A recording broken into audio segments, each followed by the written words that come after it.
আপনারা আসলে কিভাবে আওয়ামী লীগের ভোট পাবেন, এই সম্ভাবনা আছে? এই বিষয়টি মূলত ডাকসু ইলেকশনের পরেই বিএনপির পক্ষ থেকে বলার চেষ্টা করা হয়েছিল।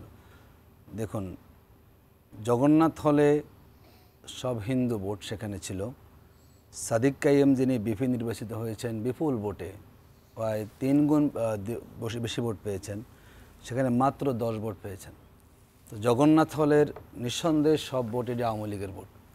তো এটা কি বলা যায় যে আওয়ামী লীগের ভোট জামাত ইসলামী পেয়েছে?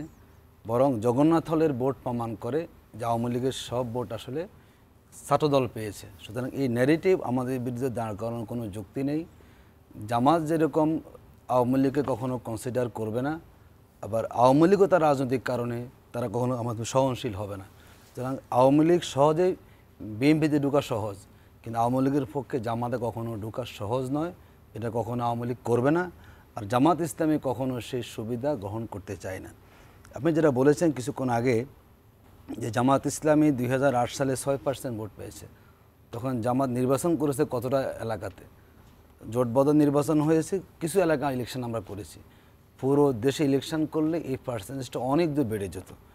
আবার যদি বলি যে আজকে যে মানে জরিপটা এসেছে, এদিকে আসলে বিএনপি জনসমর্থন বেড়েছে। যদি আপনি 91 সালে নির্বাচন, 96, 2001, 2008, যেই বছর বিএনপি সরকার গঠন করেছে 2001 সালে, তখন বিএনপি পেয়েছে 41% ভোট কাছাকাছি।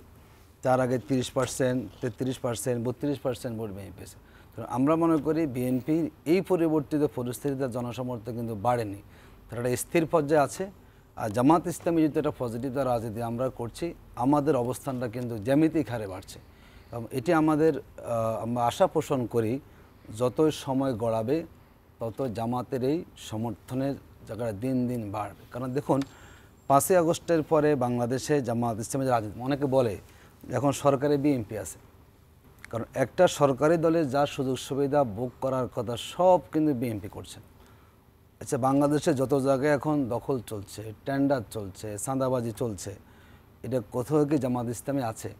কিংবা কোনো পার্সেন্টেজে কি আমরা আছি? সরকারি দলে থাকলে যে সুবিধাটা পাওয়া যায়, এখন সরকারে না থাকলেও কিন্তু এখন বর্তমানে সকল ধরনের সরকারি সুবিধা দলগতভাবে সরকারি মন্ত্রণালয়গুলো, বিভিন্ন বিশ্ববিদ্যালয়ের যারা ভিসি আছেন এবং সচিবালয় থেকে শুরু করে যত জায়গা আছে, সেখানে আপনাদের লোকজন আছে বলে বিএনপির লোকজন বলছে। আমাদের লোক বলতে যে ভাইস চ্যান্সেলর একটু সৎ থাকেন, ওটা জামাতের হয়ে যায়।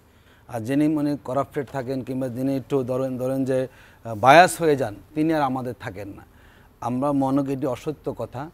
বিশ্ববিদ্যালয়গুলোতে বিগত 15 বছরে জামাত ইসলামের কোনো রিক্রুটমেন্ট নাই, জিরো রিক্রুটমেন্ট বলতে হবে। সেই জায়গায় হঠাৎ করে 1 বছর মাথায় এসে আমরা সব হয়ে গেলাম, যারা এটা বলেন তারা জেনে শুনে কিন্তু তার সত্যকে গোপন করছেন। সেখানে এই সত্য কথা না, বরং 5ই আগস্টের পরবর্তী বাংলাদেশে যারা যেখানে আছেন, তারা সেই জুলাইয়ের চেতনাকে ধারণ করে তাদের দায়িত্ব পালন করার কারণেই তারা নিরপেক্ষতা দেখাচ্ছেন।